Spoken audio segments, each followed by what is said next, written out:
Hello, my name's Andrew Young and I'm the Chief Executive Officer for the Centre for Social Impact. Welcome to our first Yakety Yak for 2012, which tonight is being hosted in Melbourne by our friends at Cause Chambers Westgarth.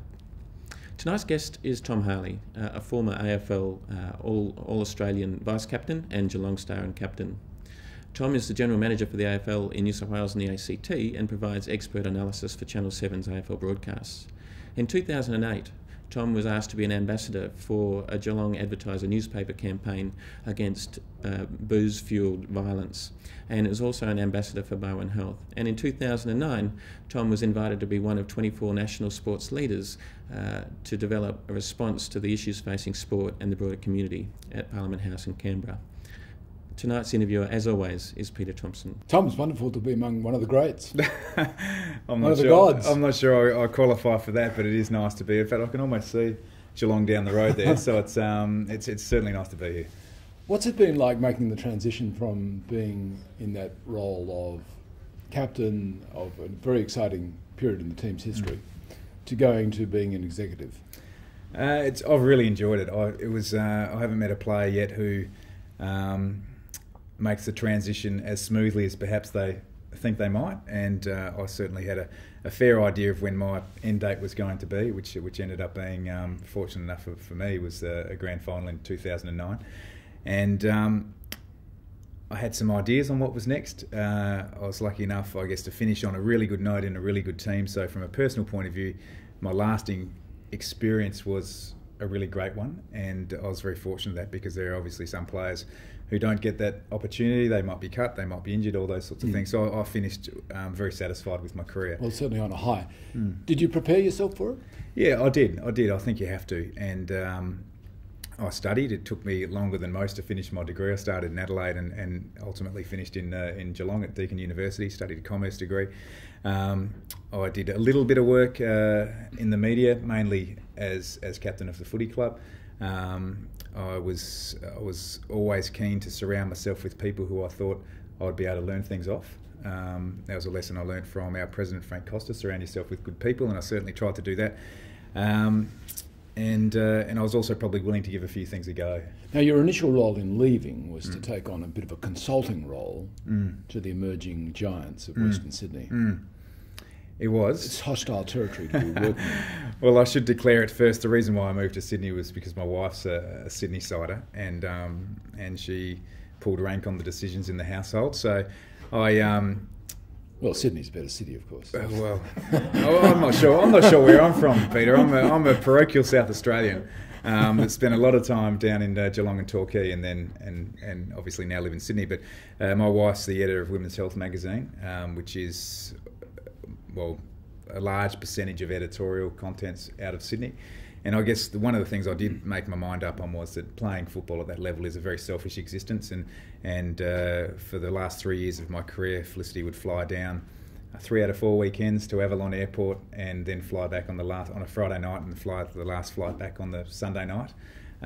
So when my career was over, it was time to make a few sacrifices myself, and so I was always moving up to Sydney, and to be honest, and I've spoken to retired players since, it's a bit like the monkey syndrome. You just try and grab whatever's available, and there was an opportunity to, I guess a unique opportunity in the fact that the AFL were expanding and putting an 18th club in, and the fact that I was in the market, if you like, and not an ex-Swans player. It was a bit of a unique situation, and so I was really rapt to be involved in the startup. Well, that was the start, and now you've got a full-time executive role, sort of heading the AFL New South Wales branch, ACT and New South Wales together. Yeah. Which is not about the Greater Western Sydney Giants, but about can AFL. be a mouthful. It is just the Giants will do. Yeah. Just promoting the game in general in New South Wales. Yeah, it is. I was really fortunate to, I guess, going back to what I said about aligning myself with people who I could be a sponge off and really learn off. And David Matthews was the,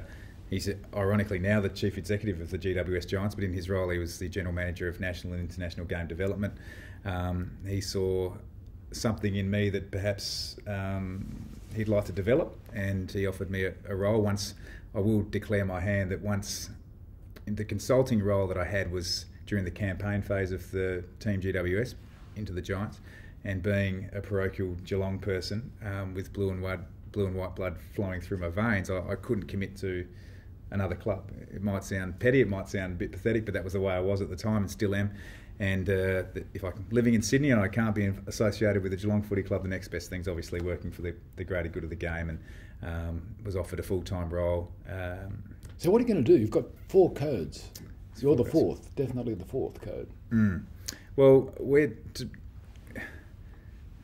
I think we've got the best game in the world, and we've got an amazing workforce. We've got 90 full-time staff. We've got up to 250 casual staff who are all passionate about the game, and we understand it's a long-term approach, and it's a long-term approach from the AFL Commission, the AFL Exec. The 2 clubs understand that. So my role is basically growing the game below those 2 clubs, being the Sydney Swans and the Greater Western Sydney Giants. We've now got almost 150,000 people playing the game in Sydney, and 70% of those participants are aged between 5 and 11.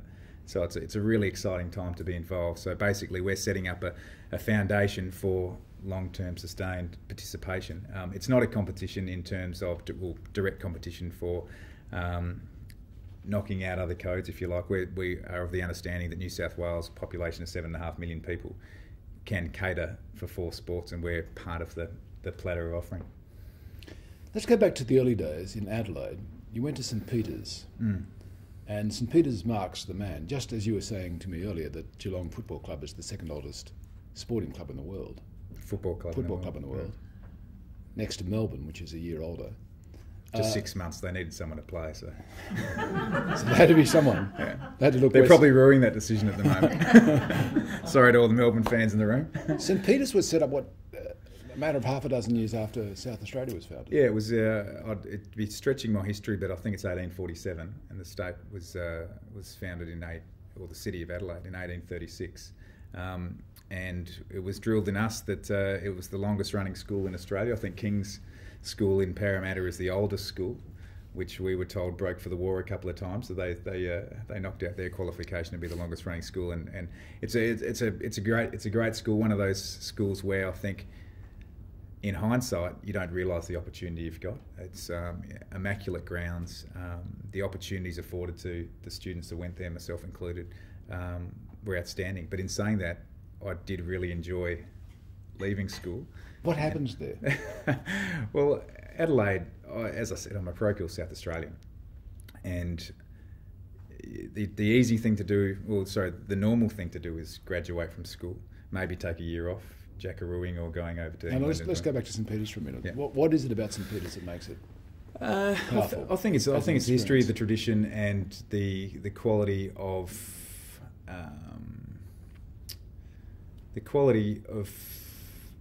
the offerings the school has, and I think also Martin Seligman has gone in there, the learned optimism person, and he and part of his faculty from the University of Pennsylvania took a team there.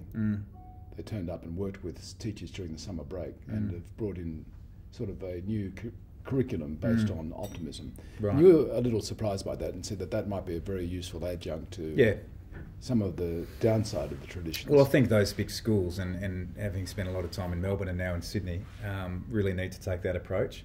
I think if you that's set in your ways, and it is literally just the maths 1, 2, echo, biology, chemistry, physics. You go on to study at Adelaide University in law or medicine or commerce, and then you go on and you have kids and they become the 4th, 5th, 6th generation of school. I think you really do need, in this day and age, to have a far wider reaching of opportunities particularly through the curriculum. And at my time at St Peter's, I knew nothing else. That was just the way it was done. It was a boys' school, and we offered the traditional subjects and got exceptional results from doing that. Do you think, in retrospect, you learned a lot about leadership from? Yeah, I think I did. Experience? Absolutely. I think the values instilled in those sort of schools are outstanding, and I often would look back, and it's not an us against them mentality at all, but on the norm, I think the soft skills that are probably learned through some of those schools are outstanding. I think discipline's certainly a part of that. Basic things like punctuality, etiquette, courtesy, those sorts of things. but there is an edge where you can probably drop off and go over the top with those sorts of things and be too blinkered in your approach that there's nothing outside of the four walls of St Peter's College, because there certainly isn't. And I think that's where I look back now and think, geez, I was so fortunate to have that education, and just as fortunate was I to be involved in sport, which I think, you know, when we were talking about before, we were talking about the impact sport can have on a community. It enables you to develop a whole set of skills that you would not otherwise develop. Did your dad go there? Yeah, and his dad. Correct. Yeah. Now your dad's interesting. He's a lawyer. He is. He was one of the first to suggest that you might consider not a career in law, but a career in football. He's a very proud father, and I couldn't look up to anyone more than I look up to my dad. Just an outstanding human being, an amazingly humble man, and if I could emulate some of the traits that he displays, I'd be pretty happy about that. He's very community oriented. Yeah, he is. I was just joking before with Heidi that he does too much work pro bono, I think, and and he often talks about that. So no, he's an outstanding man, and you know, when you're talking about shaping individuals and values and all those sorts of things, he is the best of the best. Before we leave that period of your life, your brothers, you're the middle of three boys, and there's only 3 years between you. Yeah, so Mum had 3 boys under 3, so she probably deserves a medal for that. And we were... Sam, your older brother, was everything you weren't. Yeah, well, so he probably was. He was, you know, in that sort of teenage period, he was it in a bit. And he was the good-looking guy at school, and he got all the girls and all those sorts of things, and I certainly wasn't. Yeah, he was the typical older brother. It's funny, so there were 3 of us, and you could imagine what 3 boys under 3 would be like, and we fought like cats and dogs, and we loved our footy, and we loved our sport. I'm thinking fierce competitiveness. We were unbelievably fierce competitors. We were fortunate enough to have a grass tennis court when we grew up at home before our parents separated. But at those contests, and would bring another friend of ours, Philip Lemessurier, his name. Ironically, he's going to end up probably being my brother-in-law. But but the 4 of us, he had 2 sisters, so he was the 4 of us would have some of the most titanic battles on that football court. But forget about the MCG; these were intense, and they'd always end in tears. And now that I look at it, it was probably a good breeding ground. It certainly taught me resilience. Well, what else did it teach you? Because it's interesting. The competitiveness amongst 3 boys is sort of natural, but you've also got to manage that resilience in ways other than resilient. Match, you've got to learn to sort of live with losses, I guess. Yeah, I think so. I think particularly if you're not the oldest brother. Well, it was a great upbringing. You know, like everyone else's upbringing, it's the only one you ever really know. So Sam, being 18 months older than me, he was the older brother, and you know, I certainly looked up to him a hell of a lot. There were times where he made my life a living hell as a teenager, and my younger brother Ben, who's only so my parents weren't all that fond of extending names beyond 3 letters. So Sam, Tom, and Ben. That's 9 letters. We were real good spellers. And Ben played that younger brother role. So when I look at it now, as adults, Sam is probably at this end of a personality spectrum. I'm at this end of the personality spectrum, and Ben has this uncanny knack to sort of sway either way. Interesting family dynamics. You mentioned your parents' divorce. You were 11 when that happened. Yeah, I think I was about 11, yeah. And that had a big impact on you. Yeah, I think it did. I think it certainly had an impact on all of us. And me being 11 meant that Sam was 13, and that sounds silly, but that's a huge age gap at that particular time. He's going through things that I would have no idea what he's going through at 13. This sounds really silly, but so he would have, if that same question was asked to Sam, he would have probably a very different response to me, and Ben would have, being whatever Ben was, 10, would have a very different response again. So I look back at it, and I'm a firm believer that this sounds a little bit deep, but life's just about when a situation's put in front of you, it's just an opportunity to learn something or develop something, and what I guess I learned and developed would be very different to what Sam learned and developed. So what did you learn from that? Well, I wasn't old enough to really understand what was going on. I found that period of adolescence quite challenging, but I think the way I guess rolled with it was that's just the way it is. That's, it happens to a lot of people at that age, and I was never going to put my hand up and say, well, geez, mum and dad are separated, how hard's this? I'm going to go and rebel because mum and dad are separated, those sorts of things. It was just the way it was, and I guess when you're talking about resilience before, Peter, that was perhaps where some was developed. As an adult, when you look back and you look at the challenges that your parents are going through, and they're probably, they're a little bit older than what I am now, obviously, but hats off to both of them.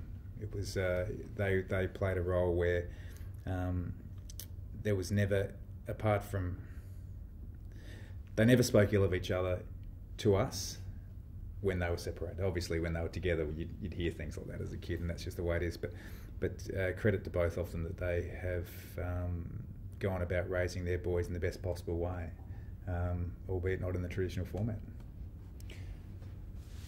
Port Adelaide. It wasn't such a happy affair. I was a Norwood supporter as a kid, and which is for the non-South Australians, Norwood and Port are arch enemies, and being a private school boy, all those sorts of things. Pete, I wasn't your typical Port Adelaide person, but I was drafted to Port Power, and I had massive confidence issues as a kid, and I had massive confidence issues to this very day, and which is just the norm. I mean, people talk about self-doubt. There's only two types of people: the ones who suffer it and liars, basically. I'm not lying about it. I suffer from it, and I've never had self-doubt. Right, so. I don't believe you. And so when I arrived, AFL football was never on my radar. I loved the game, but I was never even contemplated being remotely good enough to end up playing in the AFL. I had a growth spurt after I finished school. After I finished school, I decided, look, I'm going to commit to something I'm passionate about, and I was passionate about playing, and I was okay at it. Had a growth spurt, and then all of a sudden you're in a state development team, and then all of a sudden the draft comes around, and then you're drafted. And so I was drafted to Port Adelaide, and I was there for 2 years, and throughout that 2-year period, I had a few injuries and those sorts of things, which is not an excuse, but if I'm going to be honest about why I didn't necessarily make it, I was only 19 at the time too, I never believed I was good enough. And when I got traded to Geelong, all of a sudden the penny sort of drops, and okay, this is a career. If I'm just forever going to think I'm not good enough, it's going to go past you pretty quickly. So you've actually got to go and get it yourself. Yeah, it's interesting. I mean, you've expressed it in the words of a fear of failure has never been far from the surface. Yeah, it's been sort of a constant in your always life. A big motivator. Massive. Yeah, I think with everything. I think I hold pride as a value really highly. Some people will say that's foolish because it's just, you're only a step away from a fall if you've got that much self-pride. But I think if you're going to be successful in anything, you've got to have absolute pride in what you do. And I was committed to being the absolute best that I could be in anything that I was passionate about. I wasn't always that passionate about cleaning my room as a kid, therefore I probably wasn't that good at cleaning my room as a kid. But no kid is. but I was passionate about having a crack at AFL, and I can look back satisfied. So you're just there, you're just succeeding enough to get sort of low down on the recruitment draft and adopted by Geelong. So you move to a city which is really a social laboratory in many ways, and the Geelong Football Club has got a unique part to play in its culture. You describe it as a rabble at the time. Well, the football club. Is this live? No, it's probably not too far from the truth. It was a history-rich club, as we've established. I wasn't enough of a student of the game to understand the sort of layers beyond that. Had played in a period of had some good teams, had some great individual players. Had lost 4 grand finals in 7 years. So on the back of those sort of assumptions, on the back of those successes, you could assume, or relative success, you could assume that it was a sustainable club, a financially viable club. It wasn't. It had a massive debt. It probably had a culture that wasn't great when the captain and the coach walked out. But to be honest, Peter, when you're 20 and you're chasing a career, you're not really interested in that sort of stuff. A typical career development goes, I'm going to make it first and foremost. Then once you make it, you start to think about, and for me it was when I was about probably 23, you start to think, okay, I actually want to be part of a good team, as in the 22 players you run out with, so you can have some success and hopefully win some finals and a premiership. And then you get to a stage where you start to think, I want to be part of a really successful club. And then which for me was around about sort of 26, 27. And then the uniqueness of the Geelong Footy Club was, I want to be part of a community that everyone's really proud of. And I sit back now after retiring 3 years ago and get a huge amount of satisfaction out of the way people talk about, particularly the football club, but I think the town as well. One of your coaches once remarked that although everyone likes you, no one respects you. He did, yeah, he did.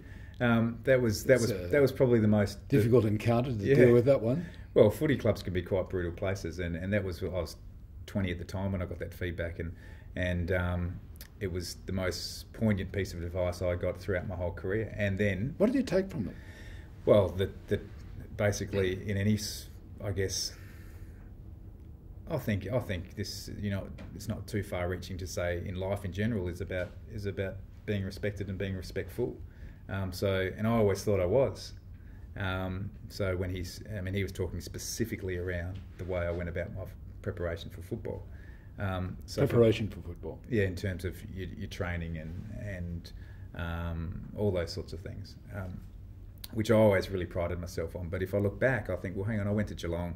I just wanted to make some friends. Making friends meant you're going out to the nightclubs, coming home when the sun gets up. So that's not great preparation. So he was probably alluding to those sorts of things. So for me, from that point on, again, it probably went insular and became selfish and thought, well, if I'm going to have a career, it's got to be about gaining the respect of, firstly, respecting myself, then respecting the position I'm in, and respecting the opportunity that's been afforded to me. And I'm not going to leave any stone unturned in my pursuit of that. How well does mentoring work in these sort of organisations? Like, talk about Frank Costa for a moment, who was the president. He was the president. And Frank, for those people who know Frank, he's the one of the most outstanding people I've ever met. And he's from a pretty simple formula. He is just an extremely good person with great values, great family values, amazingly honest, and he keeps it pretty uncomplicated. And hugely successful in business. And hugely successful. He was a self-made man, did the fruit run from Geelong to Footscray as a 15-year-old, and the story always went, it was a $700 million business. It's probably more than that now. And he's got 8 daughters. That's a pretty good effort in himself. And none of the players went anywhere near those 8 daughters, I might add as well. But he's an outstanding person. But the question about mentors is, I've got a bit of a theory on it. There's a lot of programs out there, and particularly football clubs go for this all the time, is let's do a big brother, little brother situation. And I'm a firm believer that you naturally gravitate towards mentor. I think forced mentorship, if it works, it's an extremely lucky thing, because there are so many moving parts and dynamics and characteristics and different personalities involved, and you should really, in my view, sort of pick your own. And the way you pick your own, in my view, again, is understanding yourself first, understanding the areas where you want development, and then going and building the relationship with those sort of people. And did that happen for you? Yeah, without a doubt. Yeah, I had a pretty clear idea of the type of person I wanted to be, and as a result of that, I had people that I absolutely admired, and then I used them as role models to help my development in whatever sphere, whether it's, Brent Sanderson was the most ardent professional, the way he went about his training and then his playing, and so I want to be like him, and I play next to him and all these sorts of things. And there's another guy who was a backline coach, Brendan McCartney, and he was a pseudo father figure, really. Took us under his wing, and I wanted to be like him. And then I saw Brian Cook, who was the CEO, and just the way he was, led an organisation. I want to be like him. And then Frank, I wanted to be like him. And so I, went out of my way to build relationships with these people. Young people in particular worship AFL players, and inevitably, whether they want it or not, they become role models. and there are the temptations of sex, drugs, alcohol. Does the AFL manage that well? I think they manage it exceptionally well. I think the AFL's at the forefront of acknowledging it in the first place. The AFL Players Association are very proactive in the education of the players. You've got to understand that when you've got, the cross section is 18 to 30-year-olds, and if we break it down, it's 18 to, 24-year-olds. If I was a mother or a father, let's just say mother, probably father's better, and a daughter brought home an AFL player, I'd be wrapped, because I reckon, from my experience, the level of the professionalism of the game means that you have to grow up very quickly, and the values and the disciplines and all those sorts of things that are required are far beyond any other 18 to 22-year-old, 24-year-old. But there's always going to be a percentage of people in that group who fall off the back. But if you're talking percentages of society, I reckon they do an absolutely outstanding job. So how does the AFL manage this what do they do by way of helping people? Well, it's education first and foremost, Peter. The Players Association is a really strong Players Association, and it has 100% membership from the players. It's a great partnership with the AFL organisation. And so as far as inducting players and all these sorts of things when they first drafted, and as I say, the majority of them are 18 years old, they do a great job. But then you've got to also appreciate that that's an overarching body, if you like. The group of people who it's most incumbent upon is the club. And some clubs have outstanding cultures, and all clubs will talk about this ethos of, okay, when little Johnny comes to the Geelong Football Club or the Melbourne Football Club or the Essendon Football Club, we want little Johnny to finish, whether that be in 2, 5, 10, 15 years' time, as a better player, but most importantly as a better person. And every club has that mantra, without a doubt, but some clubs do it better than others. And in my view, the clubs that do it exceptionally well are the clubs that have a clear understanding of what they stand for. And they have high-level leaders, for want of a better term, that drive the culture. And to use the analogy of Frank Costa, that at the core of it are just good people. James McCready-Bryan, yeah, the young man who was felled by an assault and ended up paraplegic. This led to, he was a CAT supporter, this led to the formation of the Just Think campaign, which the Geelong Advertiser was very much at the forefront of. And you got involved in that, as you're no longer involved as a non-player, but you were involved at the time. How much good can those sort of campaigns do? I think that's, to answer your question about the role model, that's where you do understand that, sure, it's not written in black and white in the contract, but it's in the invisible ink that you sign up to play, you have a responsibility. The way the Just Think campaign was established was independently on a Sunday night. Myself and a few of the other players, David Wojcinski and James Kelly, were sitting at home watching 60 Minutes, and there was this article on this young fella, James McCready-Bryan. He got king hit from behind when he was 20 years old by a drunk, and is permanently disabled. He's a quadriplegic, and he was a Geelong supporter. And so we came to training the next day, and without colluding with each other, we'd all made independent approaches to our community manager and PR manager. We got to do something about this, because you'd open the Geelong Advertiser every Sunday morning or Monday morning. It's probably Monday morning, it's a weekend paper, and there will be alcohol-fueled blood and violence on the front page. And so I guess we understood that we were leaders in our community by definition, because by definition, people followed what we did. People followed us as footballers. This was before we were actually a great team too. And we thought it was incumbent on us to do something about it. And the Just Think campaign was born, and it's now the Geelong Advertiser partnered up, and it was a great awareness campaign, which is now partnered up with an organisation called Step Back and Think, which is a not-for-profit organisation. We were a campaign, and they're doing great things. And it is around awareness. That's basically what it's about. And we're young people in a very in a privileged position where we have an opportunity to influence thinking with other young people who might aspire to be like us or whatever. And I certainly was passionate about it. And I stepped away, I guess, because I moved out of Geelong and moved to Sydney, but absolutely wrapped it still going. What did you want to do with your book, Standing Tall? Finish it. It's finished now. It's finished. I'd never written anything more than a school essay or a university essay. So I was approached in about 2007 when I'd just been named captain by a publisher at Alan Unwin at the time.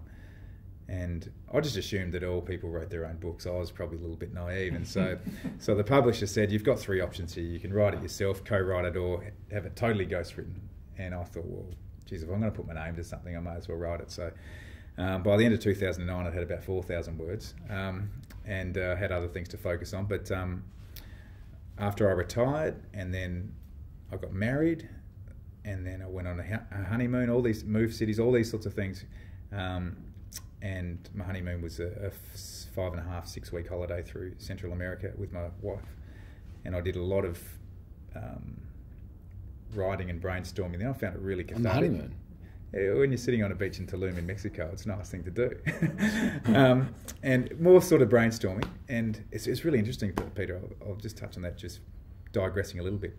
I would wake up in cold sweats in those first 10 or 11 days of my honeymoon because I retired. And then the next week I had my bucks. The next week I got married. Next week I retired. Next week I packed up everything, moved to Sydney. It was just so many. I've got to find a job, all these sorts of things. And I hadn't had a chance to actually take stock of what had just happened.